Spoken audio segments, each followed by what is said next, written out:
नमस्कार, स्वागत, अभिवादन आपका। मैं दुर्गेंद्र चौहान हूँ। गुजरात और हिमाचल में विधानसभा चुनाव में पहली बार जो नज़ारा सामने आ रहा है वो काफ़ी दिलचस्प दिख रहा है। देश के प्रधानमंत्री जब राज्यों में पार्टी की स्थिति देखकर खुद मैदान में उतर आए, और मैदान में उतरना कोई नई बात नहीं है, वो जाते हैं चुनाव में, लेकिन जब वो पूरी कमान अपने हाथ में ले लें तो ये मान लेना चाहिए कि वहाँ बीजेपी के लिए रास्ता आसान नहीं है। और यही कारण है कि राज्यों की बीजेपी की इकाइयाँ और वहाँ के मुख्यमंत्री, चाहे गुजरात हो चाहे हिमाचल हो, उनको एक तरफ करते हुए प्रधानमंत्री और भारतीय जनता पार्टी के सुप्रीम लीडर, सबसे बड़े चेहरे नरेंद्र मोदी ने कमान संभाल रखी है। पुरानी पेंशन, रोजगार, महंगाई से राहत और विकास जैसे मुद्दों को लेकर जहां इन प्रदेशों में बीजेपी पस्त दिखाई दे रही है और विपक्ष का सामना मुश्किल से कर पा रही है, तो ऐसे में अगर नरेंद्र मोदी इन राज्यों की कमान संभाल कर वैतरणी पार कर लेते हैं या इन राज्यों में बीजेपी की वापसी हो जाती है गुजरात और हिमाचल में, तो साफ हो जाएगा कि 2024 का जो आम चुनाव है और अगले वर्ष 23 में जो 5 राज्यों के विधानसभा चुनाव हैं, वो विपक्ष के लिए मुझे नहीं लगता है कि बहुत ज़्यादा कुछ करने की स्थिति उसमें बचेगी। कल यानी 10 नवंबर को हिमाचल में चुनाव प्रचार थम जाएगा और 12 नवंबर को यहाँ वोट डाले जाएंगे। 68 सीटों पर एक ही चरण में यहाँ चुनाव है और गुजरात के साथ ही 8 दिसंबर को हिमाचल के भी परिणाम आ जाएंगे। सबसे बड़ी बात एक जो निकल कर ये आई, एक सर्वे थोड़ी देर पहले, एक प्री पोल सर्वे आया, उसमें हम देख रहे थे सी वोटर का सर्वे। उसमें स्पष्ट तौर पर था कि प्रधानमंत्री को लोग वहाँ बहुत पसंद कर रहे हैं, उनके कामों पर मोहर लगा रहे हैं, लेकिन मुख्यमंत्री से वो नाराज हैं, मुख्यमंत्री के कामों से नाराज हैं।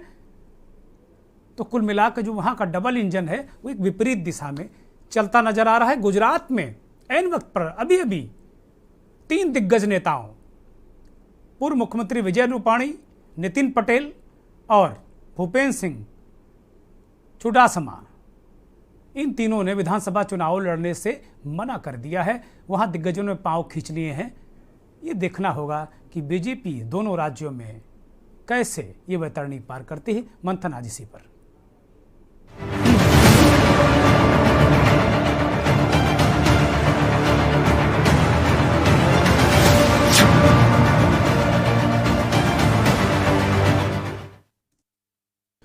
हिमाचल के हमीरपुर जिले के सुजानपुर में एक चुनावी जनसभा में प्रधानमंत्री नरेंद्र मोदी ने कहा कि मैं यहां के लोगों को जितना जानता हूं, मैं ये पूरी दावे से, पूरी यकीन के साथ ये कह सकता हूं कि इस बार हिमाचल के लोग, पहाड़ के लोग, हिमालय के लोग खुद चुनाव लड़ रहे हैं। प्रधानमंत्री ने अपने अंदाज में लोगों को झकझोरा, उनके मर्म को टटोलने की कोशिश की और वो कह रहे हैं कि यही लोग चुनाव का नेतृत्व कर रहे हैं। दोबारा जयराम ठाकुर की सरकार बनाने का फैसला प्रधानमंत्री ने कहा कि यहां की जनता ने कर लिया है पूरी ताकत के साथ में। प्रधानमंत्री ने आज ताबड़तोड़ सभाएं की और प्रधानमंत्री की आज हिमाचल में कई जनसभाएं थी, चुनावी रैलियां थी, विशाल रैलियां की और एक गेम चेंजर के रूप में नरेंद्र मोदी ने वो सारे राजनीतिक हथियार चले जो वास्तव में चलने चाहिए या उनको इस्तेमाल किया जाना चाहिए। चाहे उड़ीसा, तेलंगाना, उत्तर प्रदेश और बिहार में उन्होंने कहा कि कांग्रेस पूरी तरह गायब हो चुकी है। एक मुद्दा उन्होंने ये भी जनता के सामने रखा कि कांग्रेसी खुद को शहंशाह मानते हैं, जिल्ले सुभानी मानते हैं, इसलिए जनता उन्हें लगातार सजा दिए जा रही है और थोड़े दिनों में विलुप्त हो जाएगी कांग्रेस। उन्होंने इस बात को जोर देकर कहा। प्रधानमंत्री ने कांग्रेस को 5 साल तक हिमाचल प्रदेश की याद न आने का भी आरोप मढ़ा और कहा कि कांग्रेस विपक्ष की भूमिका हिमाचल में निभाने में पूरी तरह नाकाम रही। दशकों तक कांग्रेस की सरकार में सबसे ज्यादा उपेक्षित हिमाचल और देश की महिलाएं, बहन बेटियां थी। 2014 से पहले अगर देखें तो यही स्थिति थी। प्रधानमंत्री ने लोगों से जुड़ने की कोशिश की और कहा कि आपने मुझे अपना बेटा समझकर आशीर्वाद दिया तो मैंने भी ठान लिया कि पीढ़ियों से जो कुछ आपकी समस्याएं रही हैं उन्हें समाप्त करूंगा, पूरा करूंगा। हिमाचल चुनाव में मोदी की गंभीरता का अंदाजा इसी से लगाया जा सकता है कि मोदी ने निचले स्तर पर जाकर न केवल कार्यकर्ताओं के नब्ज टटोली, उनसे बात की और वहां की पब्लिक से कहा कि ये वोट यहां के मुख्यमंत्री, यहां की नेताओं को नहीं मिल रहा, जो आप वोट करेंगे वो मुझे मिलेगा, मेरे काम पर मिलेगा। ये भावुक अंदाज, ये मास्टर स्ट्रोक रहता है नरेंद्र मोदी का, उन्होंने आज वहां पर इस्तेमाल किया। और यहां तक कि उन्होंने जो बागी प्रत्याशी लड़ रहे हैं बीजेपी के प्रत्याशियों के खिलाफ नाराज होकर प्रधानमंत्री ग्राउंड लेवल पर जाकर, ग्राउंड जीरो में बहुत ही निचले स्तर पर उनको फोन मिलाकर सीधे बात भी कर रहे हैं। जो लोग नड्डा से नहीं मान रहे हैं, बाकी लोगों से नहीं मान रहे हैं, ये बहुत महत्वपूर्ण ये देखना होगा कि कितने स्टेचर का नेता, इतना बड़ा नेता, देश का, विश्व का बहुत बड़ा नेता, और दुनिया के कुछ गिने चुने 2-3 नेताओं में प्रधानमंत्री नरेंद्र मोदी आते हैं। वो नेता अगर अपने कार्यकर्ता को मनाने के लिए सीधे फोन करता तो आप समझ सकते हैं कि वो पार्टी और चुनाव को लेकर कितना गंभीर है। ये तस्वीरें आपके स्क्रीन पर हैं। ये हिमाचल प्रदेश की एक विधानसभा में इनको टिकट नहीं मिला, बहुत पुराने कार्यकर्ता हैं परमार साहब, इनको सीधे प्रधानमंत्री ने फोन मिला दिया और कहा, और कुल मिलाकर ये पूरी स्थिति और सारी चीजें रही। अब इस तरीके से वो चीजों को देखते, जरा परमार साहब को सुनिए। नमस्कार जी, नमस्ते जी। मैं कब बोलूंगा जी, कब कौन सुनेगा?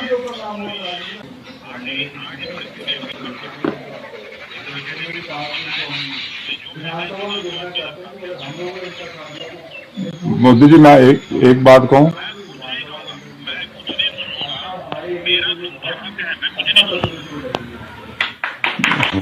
आके तो मेरा भी है, मेरी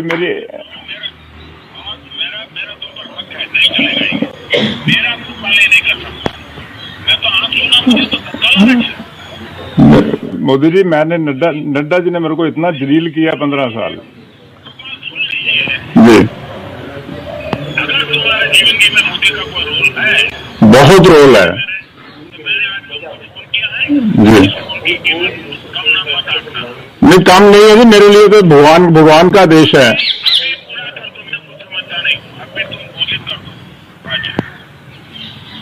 बाकी जिम्मेवारी मेरी। मोदी जी, दो दिन पहले हो जाता, हट जाओ मैदान से, बाकी जिम्मेदारी मेरी। एक एक सीट पर वो चिंता कर रहे हैं कि भाई यहां प्रत्याशी कहीं हार ना जाए इस बागी उम्मीदवार के वजह से, कह रहे हट जाओ, बाकी सारी जिम्मेदारी मेरी है। ये बहुत बड़ी बात है, बहुत बड़ी बात है। ये जो पार्टी के नेता कार्यकर्ता हैं इनके लिए बहुत बड़ी बात है, और संगठन, जो लोग संगठन चलाएं विपक्ष के लिए बहुत बड़ी ये नज़ीर है कि जो बाकी दलों के नेताओं से क्या वो इस स्तर पर क्या जाते हैं। इस मोदी जी और ये जो नेता हैं बीजेपी के बागी नेता, इनके बीच का जो कन्वर्सेशन है ट्विटर पर काफ़ी ट्रेंड कर रहा था, और विपक्ष हमला भी कर रहा था कि प्रधानमंत्री धमका रहे हैं। लेकिन मैं इसको इस रूप में नहीं लेता हूं, मैं इस रूप में लेता हूं कि इतने बड़े स्टेचर का नेता एक एक सीट की चिंता कर रहा है, ये अपने आप में एक बहुत बड़ी बात है। ये इस तरीके से इसको दिखना चाहिए, ये मेरा नजरिया है। गुजरात के पूर्व मुख्यमंत्री विजय रूपाणी और पूर्व उप मुख्यमंत्री नितिन पटेल, जो पटेल बिरादरी से आते हैं, लहुआ पटेल हैं, उन्होंने आज दोनों ने गुजरात भाजपा के अध्यक्ष CR पाटिल को एक चिट्ठी लिख दी और कहा कि वो अब चुनाव लड़ना नहीं चाहते और किसी को मौका दे दीजिए। इसी तरह भूपेंद्र सिंह चूड़ासामा, जो इसी कोटि के नेता हैं, इतने ही सीनियर नेता हैं, बहुत वरिष्ठ हैं, ये नितिन पटेल और विजय रूपाणी की ये तस्वीर है। दोनों बहुत मजबूत नेता हैं। रूपाणी एक तरीके से आनंदीबेन पटेल के बहुत ही करीबी व्यक्ति माने जाते रहे। आनंदीबेन पटेल ने उन्हें चीफ मिनिस्टर बनवाया था, और अभी चुनाव से अभी थोड़े दिन पहले ही अमित शाह ने इनको हटवा दिया। इसी गुजरात में चर्चा है, और भूपेंद्र पटेल को चीफ मिनिस्टर बनाया, पूरा मंत्रिमंडल बदल गया। उसी बदलाव में नितिन पटेल भी हटा दिए गए, और राजस्व मंत्री भूपेंद्र सिंह चूड़ासमा भी हटा दिया गया। तो ये 3 दिग्गजों ने वहां पांव खींच लिए गुजरात में। अब देखना होगा कि बीजेपी अगला दांव कौन चलेगा। प्रियंका गांधी लगातार वहां रैलियां कर रही हैं, खड़गे भी वहां पर हैं, गहलोत भी हैं, और हिमाचल की बात कर रहे हैं, और इसी तरीके से भूपेश बघेल भी हैं। बहुत सारे नेता कांग्रेस के वहां डेरा डाले हुए हैं, लेकिन बार बार बीजेपी ये कह रही है कि राहुल गांधी कहां हैं। ये बड़ा सवाल गुजरात और हिमाचल में पूछा जा रहा है। प्रियंका गांधी ने सभाओं से जो जोरदार प्रचार अभियान को एक हवा दी है, एक दमखम दिया है, उससे कांग्रेस को कहीं ना कहीं फायदा मिलेगा। कल प्रियंका आखिरी दिन वहां फिर रैलियां करेंगी। वो कई मसलों को दिखा रही हैं और कई मसलों को वो उठा रही हैं। प्रियंका को सुनिए, फिर नरेंद्र मोदी की आज की सभाएं सुनिए। प्रियंका गांधी का पूर्व का चुनाव अभियान है, आज का नहीं है, कल वो फिर जाएंगे, एक दो दिन पहले का अभियान है ये। हिमाचल प्रदेश से बहुत लगाव था, यहाँ के पहाड़ों, हिमालय पर्वतों का उनके साथ एक, मैं कह सकती हूँ, एक आध्यात्मिक जुड़ाव था।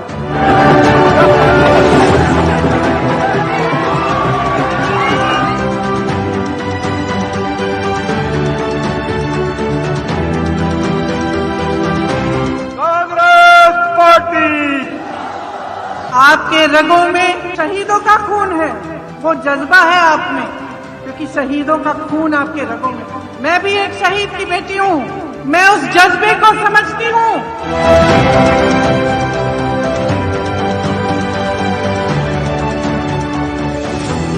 जो पहली कैबिनेट की मीटिंग होगी, पहली बार जब मंत्रिमंडल बैठेगा, तभी उसमें से आपके ओपीएस का निर्णय होगा कि आपको पुराना पेंशन वापस मिलेगा। इसी तरह से उसी पहली मीटिंग में यह तय होगा कि हिमाचल के नौजवानों को 1 लाख रोजगार मिलेंगे। कांग्रेस पार्टी हर महिला को 1500 रुपए प्रति माह देना चाहती है मदद करने के लिए। मुझे लगता है कि अब कांग्रेस आ रही है कि नहीं? एक बार जोर से बोलिए, कांग्रेस आ रही है कि कांग्रेस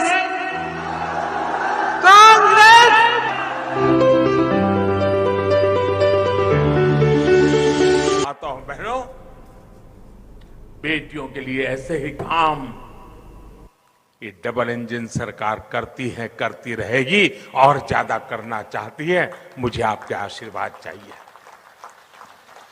और इसलिए मैं देख रहा हूं हिमाचल के राजनीतिक रिवाज को बदलने की जिम्मेदारी हमारी माताओं बहनों ने उठाई है। हमारी माताओं बहनों ने मोर्चा संभाला है। और जब माताओं बहनों का आशीर्वाद मिल जाता है ना, दुनिया की कोई ताकत उसको हिला नहीं सकती। भाइयों, आपको आने वाले दिन है, अब आपके पास 2-3 दिन बचे हैं। 12 तारीख को मतदान है। भारी संख्या में मतदान करोगे ना? मतदान करोगे ना? सुबह सुबह मतदान करने निकलोगे? अच्छा, मैंने अभी जो बातें बताई वो घर घर जाकर के बताओगे? जरा जोर से बोलो तो मुझे समझ आए। घर घर जाके बताओगे? हर घर जाकर के मिलोगे? मतदाताओं से बात करोगे? अच्छा, मेरा एक काम करोगे? आप लोग करोगे? ऐसे नहीं, पूरी ताकत से वहां से आवाज आनी चाहिए। करोगे? मेरा एक काम करोगे? पक्का करोगे? देखिए, घर घर जाना है, जाकर के कहना है कि मोदी जी आए थे, समय के अभाव में आपके घर तक तो नहीं आ पाए, लेकिन मोदी जी ने आपको प्रणाम भेजा है। मेरा इतना संदेश दे देंगे, हर जाकर के मेरा प्रणाम पहुंचाएंगे, उनके आशीर्वाद लेंगे। भाइयों बहनों, ये आशीर्वाद ही नया रिवाज बनाएंगे, फिर भाजपा सरकार बनाएंगे। लोगों को जरूर बताइए कि 12 नवंबर को जब बूथ पर पहुंचे तो सिर्फ और सिर्फ कमल के फूल को देखें और कमल के फूल पर अपना वोट डालें। ये कहा जाता है कि हिमाचल में एक बार कांग्रेस एक बार बीजेपी, 84 से ये रिवाज चल रहा है। उत्तराखंड में ये रिवाज था, लेकिन बीजेपी ने उसे तोड़ा इस बार। मोदी जी उसी को कह रहे हैं कि मेरा संदेश लेकर जाओगे क्या लोगों से? ये मास्टर स्ट्रोक है उनका। ये तुरुप का पत्ता उन्होंने चल दिया पब्लिक के बीच और कहा कि भाई मास्टर स्ट्रोक चलते हुए उन्होंने कहा कि मेरा प्रणाम पहुंचा देना और ये आशीर्वाद रिवाज बदलने के लिए मांग लेना। ये अद्भुत और फाइनल टच नरेंद्र मोदी ने हिमाचल में दे दिया। गुजरात में भी वो भी जाएंगे, क्योंकि कल प्रचार का अंतिम दिन है, तो मोदी जी आज फाइनल टच देकर निकल गए। अब कल कांग्रेस पार्टी के नेता प्रियंका गांधी वहाँ पर होंगी। बड़ा दिलचस्प हो गया हिमाचल का चुनाव। आज बहुत सारे सर्वे भी आए, इसको लेकर बहुत सारी चीज़ें भी आई, और जो सर्वे बता रहे हैं, ओपिनियन पोल आया है एक सी वोटर का, वो बता रहे हैं कि बहुत कांटे का मुकाबला है। 44% कांग्रेस को वोट मिल रहे हैं, 45% लोग बीजेपी को मिल रहे हैं। सीटें भी कमोवेश 19-20 हैं, किसी को 37, किसी को 39 अधिकतम। सबसे बड़ा मुद्दा बेरोजगारी है, 49% लोगों के लिए, 6% लोगों के लिए महंगाई मुद्दा है, 14% लोगों के लिए बुनियादी ज़रूरतें मुद्दा है, और 7% लोग मानते हैं कि भ्रष्टाचार भी चुनाव में मुद्दा है। ये सब बहुत सारे जो ग्राफिक आप स्क्रीन पर देख रहे हैं, इसमें से भी सब बातें लिखी हुई हैं। ये फिलहाल जो अभी सर्वे ओपिनियन पोल आया उसका ये एक आकलन है, लेकिन सर्वे फाइनल रिजल्ट नहीं होते, ये हम सबको पता है। बहुत सारे महत्वपूर्ण मुद्दे हैं, और गुजरात चुनाव को लेकर इन जो 3 नेताओं ने जो चुनाव लड़ने से मना किया, ऐन वक्त पर अभी थोड़ी देर पहले दिल्ली में संसदीय बोर्ड की बैठक हुई, जिसमें प्रधानमंत्री मौजूद थे। गुजरात चुनाव को लेकर, उम्मीदवारों को लेकर उसमें बहुत गंभीर मंथन और चिंतन हुआ है। हम भी मंथन शुरू करते हैं, मेहमानों का परिचय कराते हैं। भारतीय जनता पार्टी के प्रवक्ता आनंद दुबे हमारे साथ जुड़े हैं उत्तर प्रदेश के लखनऊ से। आनंद जी, बहुत स्वागत, बहुत धन्यवाद आपका वक्त देने के लिए। देश के जाने माने संपादक, बहुत ही वरिष्ठ पत्रकार, राजनीतिक विश्लेषक आलोक भदौरिया जी दिल्ली से हमारे साथ जुड़े हैं। भदौरिया जी, बहुत स्वागत, बहुत अभिनंदन और बहुत आभार आपका।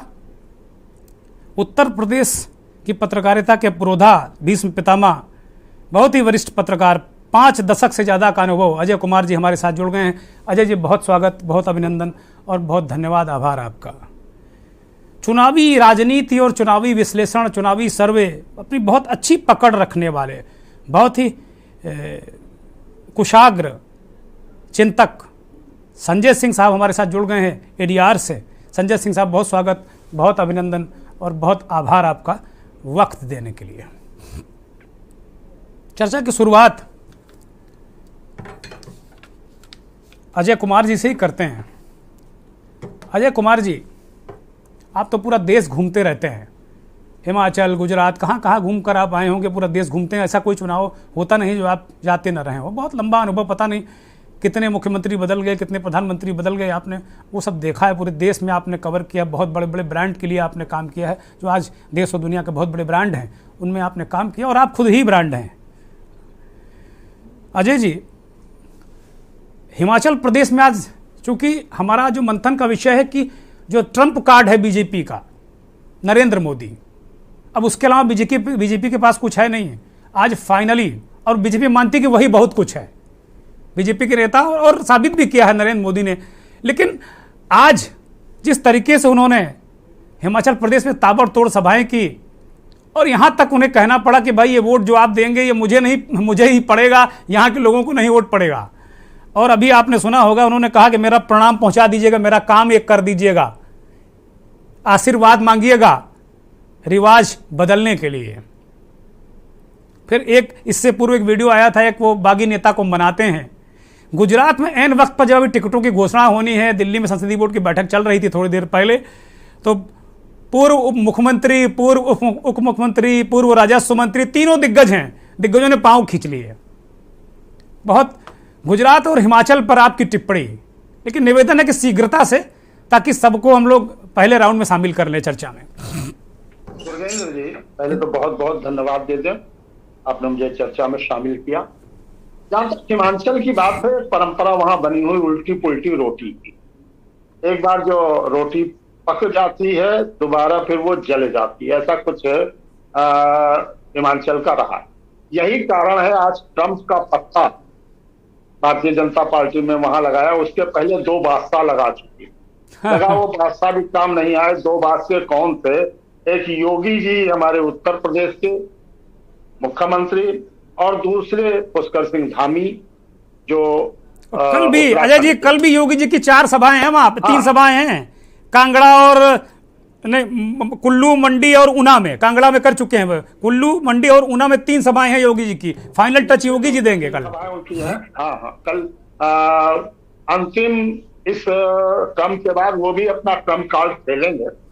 देखिए पहाड़ी क्षेत्र है और वहां पहाड़ियों को भेजा जा रहा, पर्वतीय क्षेत्र के लोगों को, धामी जी और योगी जी लगा कहीं ना कहीं ये डर सता रहा है भारतीय जनता पार्टी के लोगों को, क्योंकि वहां जिस तरह से आपने देखा एक प्रत्याशी को मोदी जी स्वयं फोन कर रहे हैं और वो भी कह रहा है कि मोदी जी मुझे नड्डा साहब ने किस तरह जलील किया। वो है कार्यकर्ता भारतीय जनता पार्टी का लगा रहता है, लेकिन जब वो बहुत ज्यादा पीड़ित हो जाता, बहुत ज्यादा दुखी हो जाता, तो वो चुप होकर के बैठ जाता है। अब हिमाचल की जो स्थिति है क्या होगा तो रिजल्ट बताएगा, लेकिन आपने ही बताया जो सर्वे आए हैं वो कहीं कहीं 50-50 या 49-50 की स्थिति है और सर्वे अधिकतर जो रहते हैं कहीं ना कहीं जनता के बीच के ही होते हैं। क्या परिणाम आएगा तो ये अब है, लेकिन हम जो गए हैं हमने जहां जहां देखा है वहां कांग्रेस लड़ाई में आ रही है भारतीय जनता पार्टी के साथ।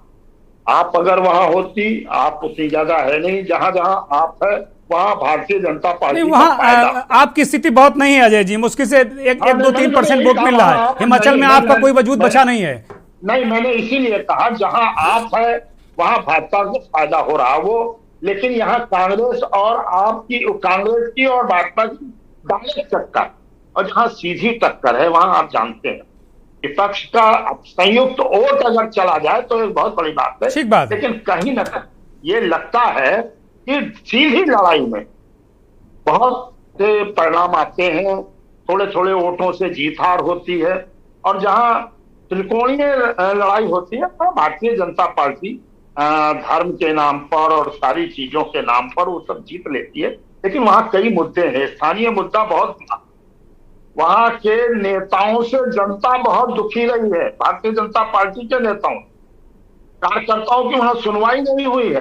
कई ऐसे क्षेत्र है, मंडी का क्षेत्र आप की जाकर तो है, वो परिणाम आ जाएंगे। ठीक बात है। अब कल फिर मोदी योगी जी वहां जाएंगे, 5-3 सभाएं उनकी वहां लगती, क्या करते हैं क्या गुले, लेकिन इतना आसान हिमाचल को नहीं कह सकता हूं जितना और उत्तर प्रदेश रहा है। ठीक है जी। अब बाकी लोगों को भी चर्चा में शामिल कर लेते हैं। हिमाचल से बहुत ही वरिष्ठ पत्रकार और राजनीतिक विश्लेषक राकेश शर्मा जी हमारे साथ जुड़ गए हैं। शर्मा जी बहुत स्वागत, बहुत धन्यवाद आपका, बहुत आभार आपका के न्यूज़ को हमारे दर्शकों को वक्त देने के लिए। राकेश शर्मा जी चूंकि हिमाचल से ही हैं और वहीं से सीधे जुड़े हुए हैं। राकेश जी, आज मोदी जी ने कह दिया कि भाई मेरा प्रणाम घर घर पहुंचा दीजिएगा, और वो एम्बुलेंस को भी उन्होंने रास्ता देकर एक संकेत और संदेश दिया कि हम कितने संवेदनशील हैं, कम से कम हिमाचल के नेताओं से तो ज़्यादा ही संवेदनशील हैं, ये बताने की उन्होंने कोशिश की। और उन्होंने प्रणामी भेजी सब घर घर सभाओं के जरिए, वो कहा कि भाई मेरा आशीर्वाद लाना रिवाज बदलने के लिए, कि अब एक बार भाजपा एक बार कांग्रेस वाली स्थिति न रहे। जमीनी स्थिति क्या है? 12 तारीख को वोटिंग है, कल प्रचार बंद हो जाएगा। राकेश जी अनम्यूट करिए, आपकी आवाज दर्शकों को नहीं मिल रही।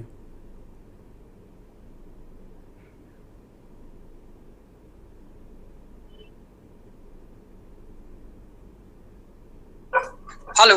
हाँ राकेश जी बोलिए, अब सुन रहे हैं हम आपको। जी दुगेंद्र जी, जहां तक जमीनी स्तर की बात है, हिमाचल प्रदेश में आज भी कमोवेश यही स्थिति है कि बदलाव की तरफ संकेत लग रहे हैं काफी हद तक। हालांकि यहाँ पे कोई इस तरह की एंटी इनकमेंसी वाला बहुत ज्यादा नहीं है, लेकिन ओपीएस का जो मुद्दा है वो काफी जोर पकड़े हुए हैं और एम्प्लॉइज का यहाँ पे काफी प्रभाव रहता है। तो एम्प्लॉइज भी जो है वो गवर्नमेंट के साथ नहीं जाते हैं, अक्सर वो चाहते हैं कि बदलाव आए और ताकि जो पिछली गवर्नमेंट से जो मिलना था वो मिल गया है, और आगे की गवर्नमेंट जो नई गवर्नमेंट आएगी वो नए सिरे से कुछ देगी। तो इस तरह का रहता है वहां पे, यहाँ हिमाचल प्रदेश में। और अभी भी स्थिति ये है कि हिमाचल प्रदेश में बहुत ज्यादा अच्छे संकेत बीजेपी के लिए मुझे नहीं लग रहे हैं। ठीक बात है, वहाँ करीब 2 लाख 2.25 लाख कर्मचारी हैं और वो काफ़ी कुछ असर डालते हैं। आनंद दुबे को चर्चा में शामिल करते हैं, फिर आलोक जी और संजय जी से टिप्पणी लेंगे। आनंद दुबे जी, अब ब्रह्मास्त्र चला दिया बीजेपी ने, मोदी से बड़ा कोई नेता नहीं है, मुझे लगता है भारत में भी और विश्व के बहुत बड़े नेता हैं, भाजपा की वहां स्थिति गड़बड़ है।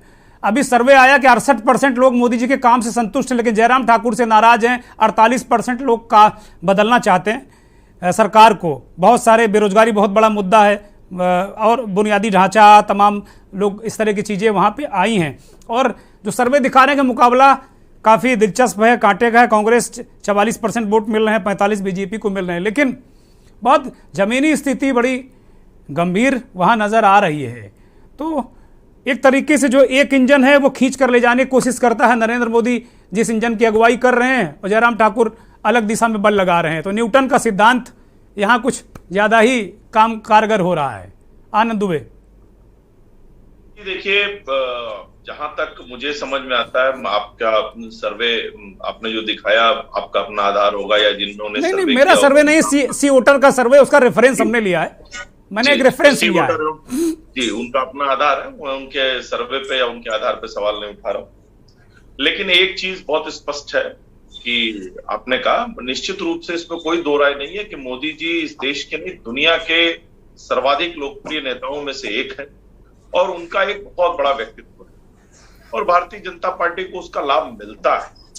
और ऐसा नहीं है कि वो सिर्फ हिमाचल चुनाव में ही, आपने देखा उत्तर प्रदेश के चुनाव थे पिछले दिनों, तब भी उन्होंने उतनी ही मेहनत की। वो उत्तराखंड में भी उन्होंने उतनी ही मेहनत की। पश्चिम बंगाल में हम भले चुनाव न जीत पाए हो, लेकिन उसमें भी उन्होंने उतनी ही मेहनत की। कहीं भी चुनाव होता है तो भारतीय जनता पार्टी का एक कार्य करने का तरीका है, पूरा संगठन और संगठन की पूरी शक्ति, हमारे जो नेता हैं वो सब मिलकर उसके लिए कार्य करते हैं। जहां तक बात रही योगी जी की, तो निश्चित रूप से योगी जी ने उत्तर प्रदेश में जिस तरह से काम किया है, जिस तरह से योगी जी की लोकप्रियता उत्तर प्रदेश के साथ साथ पूरे देश में बढ़ी है, उसका भी फायदा भारतीय जनता पार्टी को मिला। और भारतीय जनता पार्टी की जगह कोई भी पार्टी होती तो उसको, वो अगर इस तरह का नेता उसके पास होता तो उसका वो फायदा लेती। तो हिमाचल प्रदेश में भारतीय जनता पार्टी की स्थिति बहुत अच्छी है। भारतीय जनता पार्टी अपनी नेताओं की लोकप्रियता पर, अपने पार्टी के कामकाज पर, अपने पार्टी का जो 5 साल का हमारा लेखा जोखा, उसके आधार उसी पर तो चुनाव नहीं लड़ रहे हैं आप। इसी लेखा जोखा पर चुनाव नहीं लड़ते हैं आप। वहां के लोकल मुद्दों पे कहां चुनाव लड़ रहे हैं? और आपको योगी जी का चेहरा इस्तेमाल करना पड़ रहा, क्योंकि जयराम ठाकुर वाला जो इंजन है वो आपका गड़बड़ा रहा है वहां पे। आनंद जी देखिए, अब आप, ये तो कोई बात नहीं हुई ना। अब योगी जी हमारे नेता हैं और भाई उत्तर प्रदेश में आपने कहा, आनंद जी मैं बहुत संक्षिप्त में आपको सवाल भी कर रहा हूं और संक्षिप्त जवाब भी चाहता हूं। जब मोदी जी ने उत्तर प्रदेश में मेहनत की तो योगी जैसा एक पावरफुल इंजन था, इसलिए आप जंप करके इतना निकल गए, लेकिन वहां तो हालत खराब है। जी, एक तो आपने 28 मिनट बाद मुझे मौका दिया, फिर कह रहे संक्षिप्त में बोल दीजिए। नहीं, आपको लूंगा मैं लूंगा, ब्रेक के बाद आपको लूंगा, चूंकि जवाब सारे आप ही से लेने हैं। बोलिए। नहीं, मैं समझ गया, तो पहले सुन लीजिए जो मैं बताना चाह रहा हूँ। बोलिए। देखिए, अगर भारतीय जनता पार्टी के पास लोकप्रिय नेता है तो इसमें भारतीय जनता पार्टी का कोई दोष तो नहीं है। भारतीय जनता पार्टी तो अपने नेताओं का इस्तेमाल करेगी। या कोई ये कहे कि भारतीय जनता पार्टी सिर्फ जयराम ठाकुर के भरोसे चुनाव छोड़ दे और बाकी कोई लोग ना करे, ये कोई तर्क नहीं है और ना ये कोई सिद्धांत है। एक चीज। दूसरी चीज, भारतीय जनता पार्टी ने हिमाचल प्रदेश में, चाहे वो पर्यटन हो, चाहे आधारभूत ढांचा हो, उसके लिए जबरदस्त काम किया है और उसका फायदा भारतीय जनता पार्टी को मिलेगा। अब मैं कामों की सूची भी गिनवा सकता हूं अगर आप चाहें तो। मेरे पास वो पूरी सूची मत गिनवाइए, एक ब्रेक पर जाना है, फिर आ जाएंगे। थोड़ी कृपा कर दीजिए हमारे ऊपर। नहीं, बिल्कुल। आप देखिए कि बिलासपुर में एम्स हमने शिलान्यास किया और हमने उद्घाटन किया। बिलासपुर में नई राहें नई मंजिल कार्यक्रम के जरिए जो है वहां सैकड़ों गांवों को पर्यटन से जोड़ने का काम किया है। इसके अलावा जो है पूना से दिल्ली हमने वंदे भारत एक्सप्रेस चलाया। बिलासपुर से भाई साहब, आपकी वंदे भारत एक्सप्रेस 4 बार एक्सीडेंट हुआ। वंदे भारत एक्सप्रेस 3 बार गाय के साथ। अभी क्या निशांत रावल जुड़ गए हैं क्या? पार्टी का गाय के साथ क्या बात कर रहे हैं? एक ब्रेक ले लेते हैं। आनंद जी एक ब्रेक ले लेते हैं। आप ब्रेक ले लेते हैं, ब्रेक के बाद आ रहे हैं, बहुत जल्दी आ रहे हैं, बहुत जल्दी। एक छोटा सा ब्रेक, जल्दी आ रहे हैं। आप देख रहे हैं के न्यूज, खबरों का सारथी। देखें कौन नया खिलाड़ी आया है, समझा देते हैं, प्यार से समझाएंगे। ये तो अपनी जुबान है। जुबान एक हो तो दिल भी एक होने चाहिए। विमल बोलो जुबां केसरी। गोल्डी हिंग का तड़का लगे तो सभी दबा के खाते हैं। गोल्डी हिंग, कण कण में जान।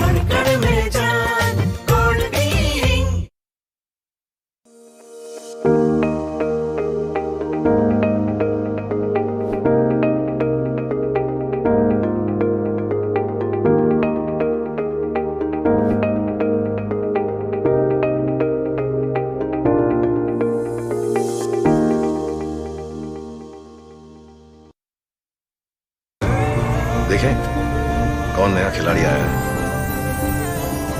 समझा देते हैं। प्यार से समझाएंगे। ये तो अपनी जुबान है। जुबान एक हो तो दिल भी एक होने चाहिए। विमल बोलो जुबां केसरी। आप देख रहे हैं के न्यूज, खबरों का सारथी।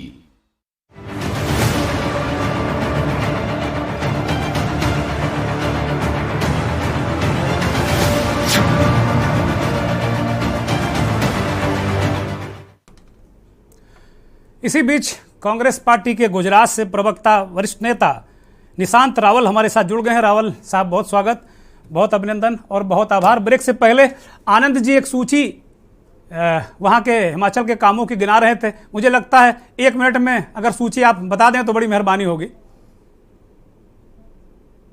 बोलिए आनंद जी। से करगिल की दूरी से कम होगी।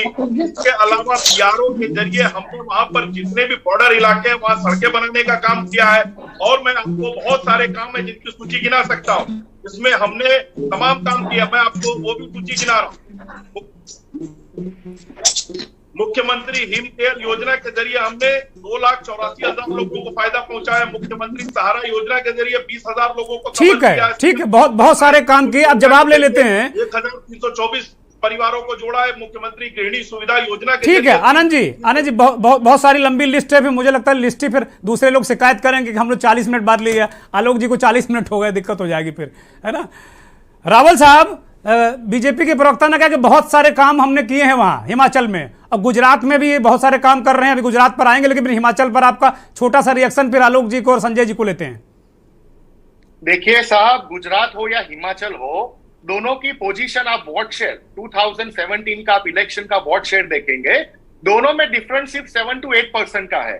नो डाउट थोड़ा सा कांग्रेस पार्टी की तरफ से मेहनत में थोड़ा कच्चा कटा कि हम हिमाचल में सरकार बनाने में चूक गए और गुजरात में सरकार बनाने में चूक गए, लेकिन वो दोनों समय पे हमने सबसे बेस्ट परफॉर्मेंस दिया है। और हिमाचल और गुजरात की जनता के बीच रह के हमने ये 5 सालों में, इवन कोरोना के काल में आपने देखा होगा कांग्रेस के कार्यकर्ता 3 महीने का जो प्रखर लॉकडाउन था उसके बीच में भी लोगों को खाना खिलाए, लोगों को एम्बुलेंस की सेवा देने के लिए रेमडेसिविर में जो लोग लाइन पे खड़े थे उसके अवेलेबिलिटी के लिए कांग्रेस के हर एक कार्यकर्ता ने दोनों स्टेट में काम किया है। सिर्फ 7 से 8% का जो डिफरेंस है वो भारतीय जनता पार्टी ने पूरे भारत देश में जो महंगाई और बेरोजगारी का ढिंडोरा पीट दिया है, लोग मध्यम वर्ग और गरीब वर्ग परेशान होकर रखा है। आपने देखा, मैं पहले बोला ऐसे, गुजरात में 135 लोगों की हत्याकांड हो जाता है। मैं गुजरात में आएंगे, अभी ये राउंड जरा हिमाचल का निपटा लीजिए, गुजरात में आएंगे। अगले राउंड गुजरात का है जी। देखिए प्रधान, आपने आगे बोला, मैंने थोड़ा सुना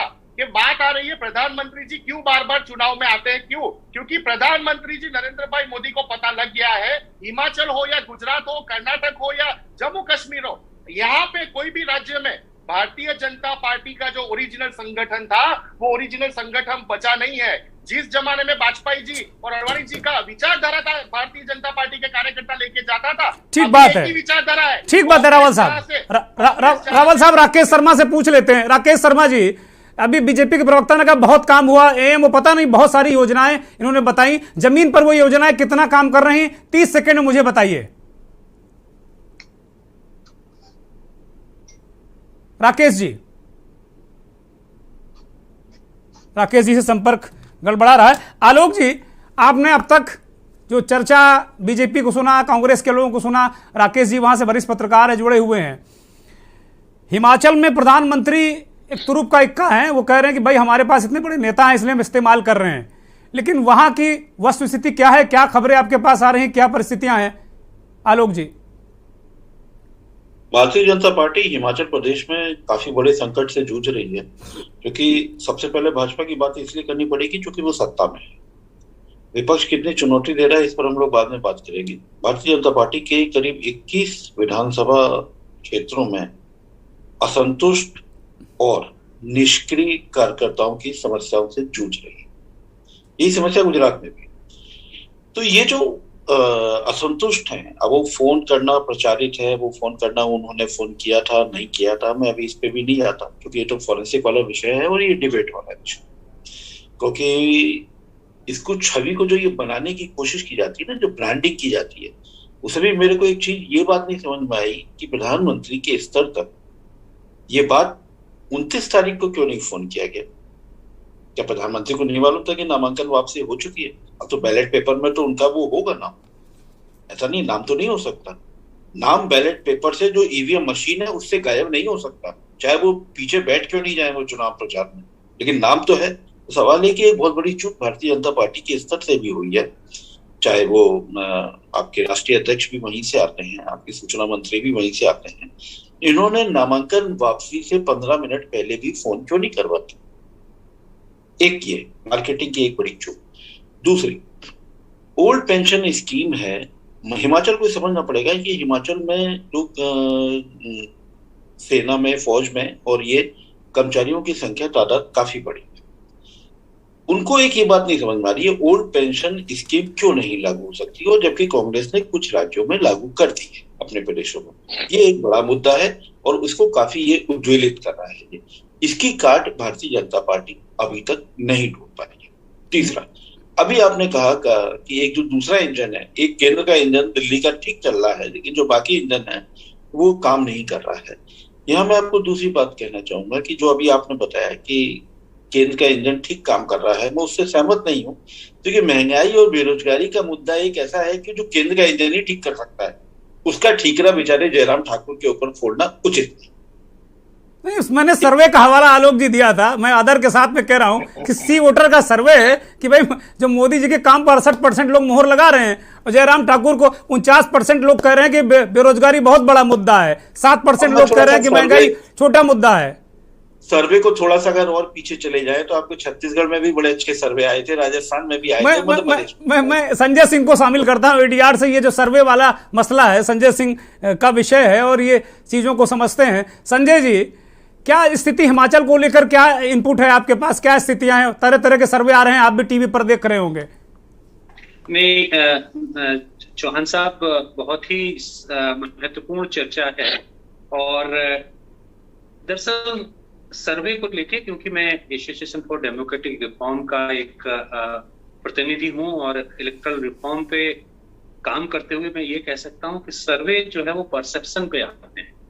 और अभी जो सर्वे सी वोटर्स का या जो भी जिन भी एजेंसीज ने अपने सर्वे दिए, ये सारे के सारे सर्वे जो है वो परसेप्शंस के हैं। जहां तक मेरा ये मानना है कि इस बार के इलेक्शंस में, गुजरात में तो अभी नहीं, लेकिन हिमाचल में जो इलेक्शन है वो बहुत सारे स्थानीय मुद्दों को लेके है और गुजरात का इलेक्शन अलग मुद्दे पे लड़ा जा रहा है, हिमाचल का चुनाव अलग मुद्दे पे लड़ा जा रहा है। और इस सर्वे में, क्योंकि एक बहुत ही प्रमाणित एजेंसीज के सर्वे आए हैं, लेकिन मैं ये कह सकता हूं कि चीजें कुछ सर्वे से अलग भी होंगी।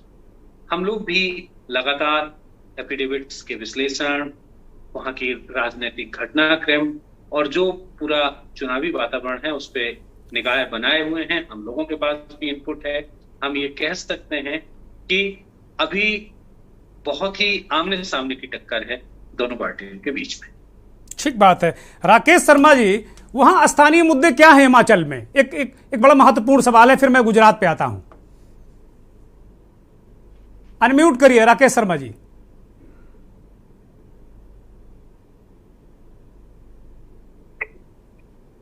बोलिए। मेरा भी म्यूट चल रहा है क्या? हाँ, राकेश जी का अनम्यूट है, म्यूट है अभी। आ रही मेरी आवाज? आ गई, बोलिए राकेश जी। मेरा सवाल है कि वहां स्थानीय मुद्दे कौन से हैं, जो राष्ट्रीय मुद्दे हैं जिन्हें बीजेपी उठा रही है, या कोई और मुद्दे भी हैं? सरकार के कामकाज को लेकर भी लोग वोट डालेंगे, क्या स्थिति, क्या परिस्थिति है? क्योंकि वोटिंग को बहुत कम समय बचा है। दुर्गेंद्र जी, हिमाचल प्रदेश की सबसे बड़ी जो मुद्दा रहता है वो एम्प्लॉय से लेकर रहता है, क्योंकि एम्प्लॉय जो है यहाँ पे काफी प्रभावित करते हैं चुनावों को। जी जी। और ओपीएस ऐसा मुद्दा है जिसमें सबसे ज्यादा प्रभावित किया जा रहा है, और कांग्रेस ने ये कहा है कि पहली कैबिनेट में वो डिसीजन करेगी कि ओपीएस को लागू कर दिया जाएगा। जी। भाजपा की तरफ से कमेटी गठन करने की बात कही गई है, लेकिन डायरेक्ट कोई बात नहीं की है कि वो लागू करेंगे कि नहीं करेंगे, वो कमेटी डिसाइड करेगी। तो ऐसे में कर्मचारी असमंजस की स्थिति में है। अगर भाजपा आज भी अगर वो कह देती है कि हम इसे लागू करेंगे, और मैं ये दावे के साथ कह सकता हूं कि नतीजे भाजपा के पक्ष में आ सकते हैं, लेकिन वर्तमान में अगर बात करें तो ओपीएस, कर्मचारियों का डीए, एरियर, ये ऐसे मुद्दे हैं जो अभी बहुत अधिक तरीके से प्रभावित कर रहे हैं और भाजपा के खिलाफ जा रहे हैं। राकेश जी, भाजपा के लोग कह रहे हैं कि 2-2.25 लाख कर्मचारी है, क्या फर्क पड़ता है? और उसमें भी सारे लोग 2004 के बाद के हैं नहीं। ओपीएस तो वही नहीं है जो 2004 के बाद नौकरी पाए हैं, उससे पहले के लोग तो ओपीएस में हैं ही। बीजेपी के लोग ये तर्क दे रहे हैं। मैंने कई लोगों से बात की, हिमाचल के लोगों से।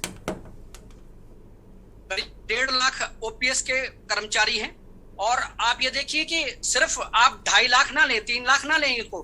3 लाख अगर कर्मचारी हैं तो वो पूरे परिवार को प्रभावित करते हैं। उसमें 3 लाख का मतलब है आप अगर एक परिवार में 5 सदस्य हैं तो 5 ये 15, ये 15 लाख पहुंच जाता है एक आंकड़ा। और 1.5 लाख के करीब जो ओपीएस के हैं वो सारे प्रभावित कर रहे हैं, और ये प्रभाव किसी भी स्थिति में डालेंगे। मैं अभी भी दावे के साथ कह रहा हूं, जिसने सर्वे किया है, मुझे नहीं मालूम कि किस आधार पर किया गया है, लेकिन सर्वे के मुताबिक जिस तरह से भाजपा को इतनी अधिक ऊपर रखा गया है, मेरे हिसाब से वो कहीं उसमें नहीं है, वस्तु स्थिति से दूर है। एक और सर्वे में एक बड़ा महत्वपूर्ण और एक मुद्दा एक रखा गया कि बेरोजगारी पर 49% लोगों ने कहा कि बेरोजगारी बड़ा मुद्दा है। इस पर आपकी क्या राय है, कितना सहमत हैं आप राकेश जी? जी, रोजगार को लेकर युवाओं में काफी आक्रोश तो है, लेकिन ये है कि अभी जैसे कोरोना काल है तो ये तर्क दिया जा रहा था कि कोरोना काल में नहीं भर्तियां हुई है, लेकिन भर्ती जो घोटाले हुए हैं पुलिस में हुआ है, दूसरे जो भर्तियां रुकी हैं उसमें एक तो जो डिसीजन लिए गए हैं उसको डिसीजन को फिर यू टर्न लिया गया, डिसीजन को बदला गया, वो बड़ा प्रभावित कर रहा है। ठीक बात है, ठीक बात है। और महिलाओं को लेकर जो कांग्रेस ने जो दावा किया है उसमें भी महिलाओं को प्रभावित करने की कोशिश की है। 1500 प्रति महिला प्रति परिवार देंगे, तो कहीं ना कहीं ये जो है वो आड़े तो आ रहा है भाजपा के लिए, खासकर सत्ता। एक तो एंटी इनकम्बेंसी फैक्टर रहता है, दूसरा ओपीएस का मुद्दा है, कर्मचारियों का डीए का मुद्दा है, एरियर का मुद्दा है, महिलाओं का मुद्दा है, रोजगार का मुद्दा है, तो ये कहीं ना कहीं प्रभावित तो करेगा। राकेश जी, बीजेपी के साथी आनंद जी कह रहे हैं कि भाई ये सब चीजें ठीक है, अपनी जगह है, लेकिन उनके पास ऐसे नेता हैं जो ड्राइविंग सीट पर बैठ के पार्टी को पार लगा देते हैं। मोदी जी, योगी जी, धामी जी, नड्डा जी, बहुत सारे ऐसे नेता हैं उनके पास। ये बिल्कुल सही है, भाजपा जो है काफी गंभीरता से हर चुनाव को लेती है, लेकिन यहाँ पर मुझे कुछ नैया पार लगती हुई अभी तो फिलहाल नजर नहीं आती है। हाँ, अगले 1-2 दिन में अगर अभी जो समय बचा है उसमें कहीं ओपीएस को लेकर या कर्मचारियों को लेकर कोई अब तो कल आखिरी दिन है प्रचार का, मुझे लगता है इलेक्शन ओवर हो गया है राकेश जी। अभी इलेक्शन का तो टाइम है, और मुझे लगता है कि आखिरी के जो 2 दिन है भाजपा उसमें काफी तेज तर्रार नेता हैं उसमें, और काफी नहीं, कल योगी जी पहुंच रहे हैं वहां, आपके यहाँ योगी जी पहुंच रहे हैं, बहुत फायर ब्रांड नेता हैं, बहुत सारी बातें वो कल करेंगे। गुजरात पर आते हैं आनंद जी।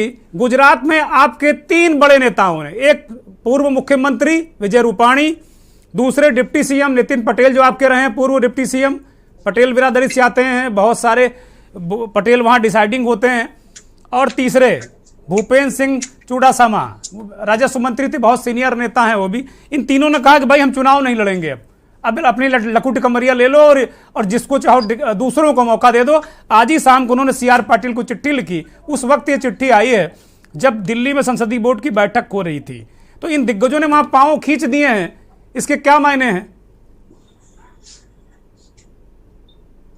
आनंद जी अनम्यूट करिए, आपकी आवाज नहीं मिल रही।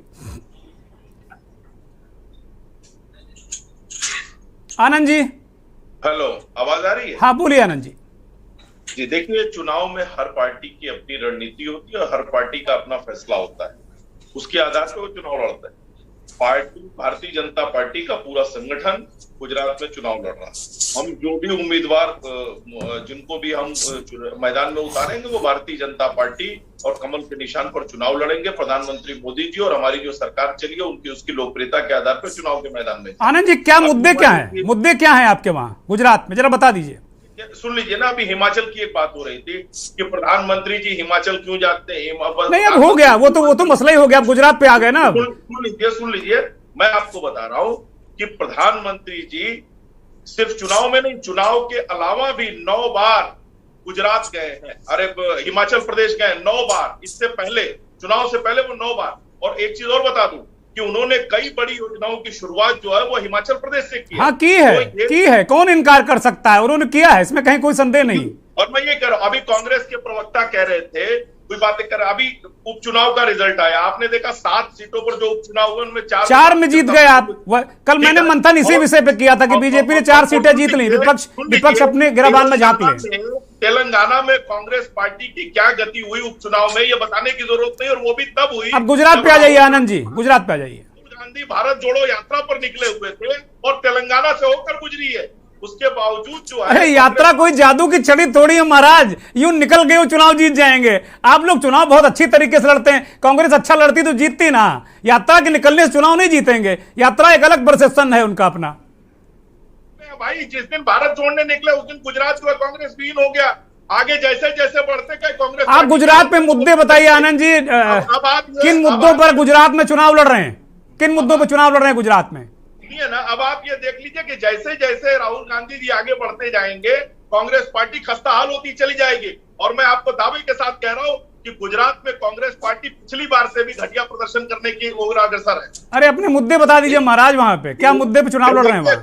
भारतीय जनता पार्टी ने गुजरात में जिस तरह से कार्य किया, और अभी नहीं, हमारी सरकार लगातार जिस तरह से कार्य कर रही है, हमने गुजरात में जो इंडस्ट्रीज का डेवलपमेंट किया, गुजरात में हमने जो इंफ्रास्ट्रक्चर में डेवलपमेंट, ठीक बात है, ठीक बात। गुजरात में उसको लेकर आ गई बात। निशांत रावल आनंद जी कह रहे हैं कि बहुत काम किया, उस पर लड़ेंगे, और कह रहे हैं कि भाई राहुल गांधी जहां से निकल भी गए, आप उपचुनाव भी नहीं जीत पाए। बोलिए, मंथन अंतिम सोपान पे है, जरा जल्दी करिए।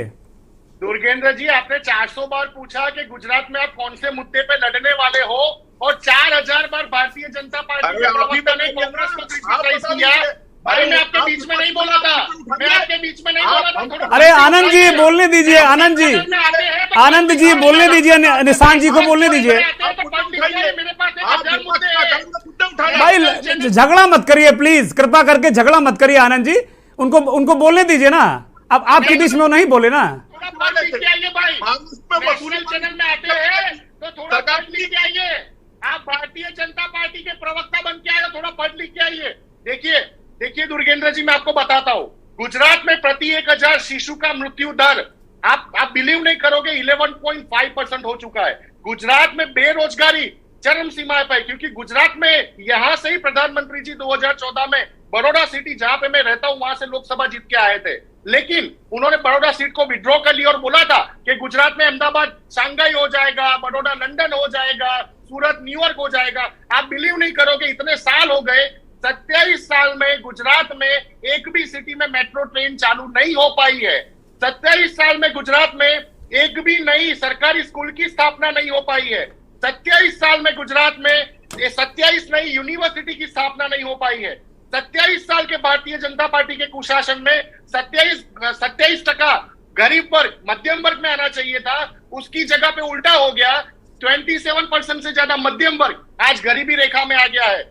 हमने जब गुजरात दिया था तब गुजरात के ऊपर 30 साल पहले ओनली 42,000 करोड़ का डेफ्ट। निशांत जी, वहां बीजेपी कह रहे कि आप मुकाबले में ही नहीं है, बीजेपी कह रहे कि आप मुकाबले में नहीं है, मुकाबला तो उनका आम आदमी पार्टी से। ये क्या मसला है? देखिए, Aam Aadmi party, Arvind advertisement party, Gujarat में अभी 2021 में जो जिला पंचायत और तालुका पंचायत के इलेक्शंस हुए, उसमें अपक्ष और नोटा, जो नोटा होता है, उससे भी कम परसेंटेज वोट आए थे आम आदमी पार्टी के जी। 2% की हिस्सेदारी रखने वाली आम आदमी पार्टी, जिनका गुजरात में एक विधायक नहीं है और अपना सीएम कैंडिडेट डिक्लेयर करता है, और वो भी सीएम, ठीक बात है, ठीक बात है। एक सेकंड, वो भी सीएम कैंडिडेट ऐसा डिक्लेयर करते हैं जिसके ऊपर जनवरी में शराब पीने की वजह से, महिला की छेड़ती करने की वजह से एफआईआर हुई थी और 10 दिन जेल में रहे थे और बकायदा बेल पे है ईसुदान। ठीक है रावल साहब, तो सीएम कैंडिडेट है रावल साहब, ठीक है, आपकी बात आ गई। अजय जी के पास चलते हैं। अजय कुमार जी, गुजरात को आप किस तरीके से देख रहे हैं? बहुत शीघ्रता में जरा कहिएगा, क्योंकि अंतिम सोपान पे हैं हम, बिल्कुल खत्म करने जा रहे हैं। अजय जी। मैं बस बहुत ज्यादा नहीं कहूंगा गुजरात के बारे में, मैं तो एक ही बात कहूंगा, मोदी जी है तो सब मुमकिन। वहां पर मोदी जी, अपने अमित शाह जी, उनके पन्ना प्रमुख और वहां पर जो इवेंट्स मैनेजर्स हैं, वो क्या गुल खिलाएंगे चुनाव के बाद आपको पता चल जाए। मैं बहुत अच्छी तरह से गुजरात के कई जगहों पर गया हूं, सारी तैयारियां हैं उनकी वो, और आपको भी वहां लाएंगे वोट काटने के लिए। तो निश्चित रूप से गुजरात का परिणाम, अब देखिए, जब 3 लोगों ने वहां के 3 बड़े भारतीय। अजय जी, आपकी आवाज चली गई, ठीक करिए उसको। हाँ, वो सफल है, वहीं से आपको परिणाम। अजय जी की आवाज डिस्टर्ब कर रही है। चलिए, अजय जी से संपर्क हो नहीं पा रहा। संजय सिंह जी, गुजरात को लेकर क्या स्थिति, क्या परिस्थिति? निश्चित तौर से गुजरात की जो परिस्थिति है, गुजरात का इस बार का जो इलेक्शंस है वो काफी उबाकुए में। आपको मैं बताऊं कि गवर्नेंस का जो सवाल है वो गुजरात में इस बार अंदर बहुत बड़ा एक मुद्दा है। बेरोजगारी एक सवाल है। एक जो सबसे बड़ी बात है वो ये बात है कि आम आदमी पार्टी के बारे में जैसा लोग कह रहे हैं, आम आदमी पार्टी वहां काम करती हुई दिखाई दे रही, एक फैक्टर है। अब ये निर्भर करता है, अभी तक की जो इंटरनल सर्वे हैं हमारे पास, उसके हिसाब से आम आदमी पार्टी कई इलाकों में बहुत अच्छा परफॉर्मेंस करती दिख रही है। इसका असर कितना बीजेपी को होगा, कितना कांग्रेस को? यही बड़ा सवाल है संजय जी, मैं यही जानना चाहता था। मेरा अगला सवाल आपसे यही है, इसको जरा स्पष्ट करिए जी। कि अभी जो परिस्थिति है वो परिस्थिति ये है कि सारे तरह से जो निकल के आ रहा है कि आम आदमी पार्टी के वजह से सत्तारूढ़ दल को फायदा होगा, इस तरह की बातें निकल के आ रही हैं। लेकिन मैं आदरणीय दुर्गेंद्र सिंह जी आपको बताना चाहूंगा कि मैं अभी जो परिस्थिति है चौहान साहब, वो ये है वहां की कि जैसे ही कैंडिडेट डिक्लेयर होते उसके बाद तस्वीर सामने निकल के आएगी। इलेक्शंस में अभी भी वहां पे कुछ भी कह पाना बहुत जल्दबाजी होगी, और जो लोग भी कह रहे हैं वो अलग तरह से कह रहे हैं, क्योंकि इस बार गुजरात के अंदर भी ऐसे चीजें होती नजर आ रही हैं, और उसका सही मायने में जैसे ही नॉमिनेशंस की डेट निकलेगी तब तक कुछ हमारे सामने एक स्पष्ट तस्वीर दिखाई देगी। ठीक बात है। आलोक भदौरिया जी, अंतिम टिप्पणी आपकी। बीजेपी क्या गुजरात बचाने में कामयाब हो जाएगी? बहुत बड़े मार्जिन से जीतेगी? पिछली बार से ज्यादा सीटें आएंगी? आम आदमी पार्टी का क्या रोल होगा? ये बहुत महत्वपूर्ण सवाल हैं और मैं चाहता हूं कि कुछ बहुत ही कम समय में इनका जवाब दीजिए। है बड़ा मुश्किल काम, लेकिन आप कर सकते हैं ऐसा। 2014 में जब ये अपनी प्रचंड मार्केटिंग और प्रचंड बड़े बड़े आश्वासनों के सहारे जब ये सत्ता में आए थे, तो उसके 3 साल के बाद में गुजरात का चुनाव हुआ था 2017 में। और 2017 में चुनाव की ये स्थिति थी कि भारतीय जनता पार्टी को 99 सीट मिली थी। वो 3 का आंकड़ा नहीं पहुंच पाई थी जी, 100 नहीं पहुंच पाई थी। हालांकि बहुमत मिल जाता है 92 में, लेकिन अब वहां पर उस आधार पर आपको समझना पड़ेगा कि जब नरेंद्र मोदी का इतना तेज था, पूरे देश पर असर था, तब कांग्रेस सत्ता बनाने से सिर्फ 15 सीटें दूर थी, केवल 77 सीट। अब आप इसको घूम करके आइए तो कांग्रेस को कितनी मंजिल तय करनी है? 15 सीट। इनको क्या है अपना? आलोक जी, मोदी की लोकप्रियता तो कम हुई नहीं, वो तो वैसे ही धुआंधार तरीके से चुनाव जीत रहे, उपचुनाव जीत रहे। नहीं, लोकप्रियता इसलिए कम हुई है, मैं इसको इस तरीके से मैं देखता हूं कि अभी गुजरात में अभी इन्होंने अपने राष्ट्रीय खेल किए, और उसमें एक प्रधानमंत्री कहता है कि गुजराती होने के नाते अगर कोई भूल चूक हो गई तो हमको माफ कर दे। ये गलत है। इसका मतलब कि ये गुजराती अस्मिता का कार्ड इन्होंने खेल लिया है। अब इन्होंने एक कार्ड और खेला है कि 20 साल में मैंने जो किया, अब वो इसके पहले केशुभाई पटेल से लेकर जो 27 साल वाला है वो हटा देते हैं। अब यहाँ पर एक स्थानीय मुद्दे पे आइए, एक गुजरात में एक अतिक्रमण की भी एक बड़ी समस्या है। अब यहाँ पे यह है कि जो पुराने अतिक्रमण को 27 साल से भाजपा का शासन है, तब भी वहां पर अतिक्रमण है, तो अतिक्रमण को कांग्रेस तो कह रही है कि मैं तो बिना फीस लिए इनको नियमितीकरण कर दिया जाएगा, और बीजेपी कह रही है कि हम इम्पैक्ट फीस लेंगे। नौकरियों के वादे एक अलग हैं। इन सब से अलावा एक चीज और जो भारतीय जनता पार्टी जिसकी ओर अभी आपने एक रूपानी वाला संकेत दिया है, क्यों रूपानी नहीं है, इससे पहले और भी नेता थे। अगर मैं कहूँ एक दभोई सीट से भी, एक बड़ौदा की एक सीट है दभोई, उसमें भी एक बालकृष्ण पटेल थे, उनको 2017 में टिकट नहीं दिया गया, उनके बच्चे को पंचायत चुनाव में टिकट नहीं दिया गया, वो छोड़। जय नारायण व्यास अभी उन्होंने छोड़ दी पार्टी, मोदी जी के बड़े क्लोज सहयोगी थी जय नारायण व्यास। बिल्कुल, तो ये बालकृष्ण पटेल भी है, ये सब भी है। तो इस समय भारतीय जनता पार्टी ने अभी 2.5 साल के बाद जिस तरीके से अपना पूरा कबीला बदल दिया था, एक चीफ मिनिस्टर से लेकर जो एक मंत्री तक बदल दिए थे, इसका मैसेज बहुत अच्छा नहीं गया है। ये मैसेज इतना खराब गया है। अच्छा, आप चाहे कुछ भी कह लें, आज स्थिति ये हो गई कि वहां पर मुख्यमंत्री और कबीना का कोई मतलब नहीं है, सरकार चलाई जा रही है पीएमओ के लिए। अब सवाल है कि अगर आप वांछित नतीजे नहीं आ पा रहे, चाहे कोरोना से लेकर किसी भी चीज में, हाईकोर्ट के फैसले ले लीजिए, वहां पर किस तरीके से टिप्पणियां हुई थी इंतजामों को लेते हुए, तो आप ये मान करके चलिए भारतीय जनता पार्टी बहुत दिक्कत में है। और मोरबी वाले ने एक रहा सहा वो भी खर्च कर दिया। गुजराती थोड़े से संवेदनशील भी होते हैं, बंगाली भी होते हैं, गुजराती भी होते हैं। तब आप देखिए जिस समय वहां पर इतनी मौतें हो रही थी, वो भी उसके 2 दिन के बाद पहुंचे और अस्पताल को लेते हुए। मैं नहीं मान सकता, कोई भी, आप भी नहीं मान सकते, और भारतीय जनता पार्टी भी नहीं मान सकते कि नरेंद्र मोदी को ये पता ही नहीं कि स्वास्थ्य का बजट कितना है गुजरात सरकार का। तो इतने साल तो वो मुख्यमंत्री रह गए, केंद्र कितना बजट देता है स्वास्थ्य का ये भी उनको मालूम है। और फिर ये कहना है कि अचानक से जो चाक चौबंद, ये बस केवल लाल कालीन बिछाने की तो कसर रह गई। कुल मिला के आपको लग रहा है कि जो बेसिक मुद्दे हैं, स्वास्थ्य, शिक्षा, ये इन मुद्दों पर इस बार वहां चुनाव होगा आलोक जी?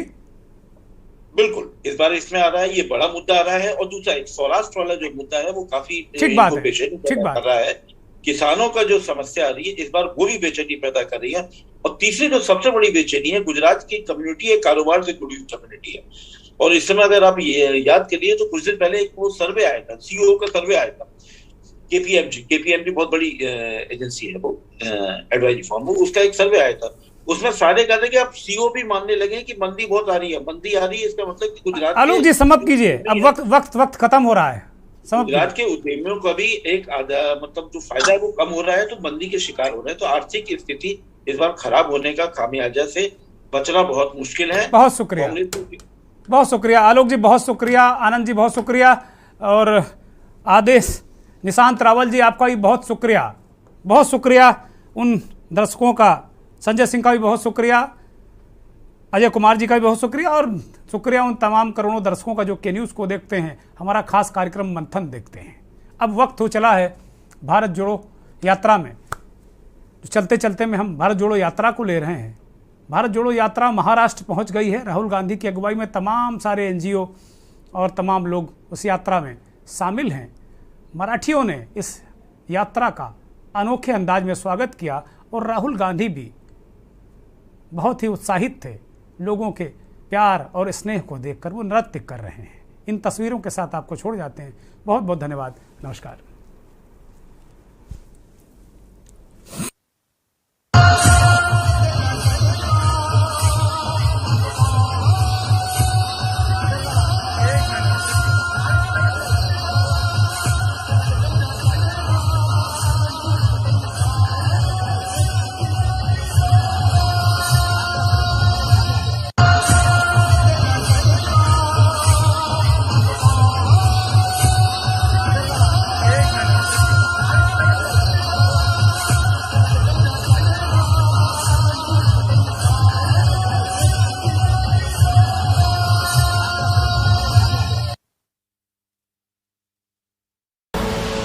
आप देख रहे हैं के न्यूज़, खबरों का सारथी।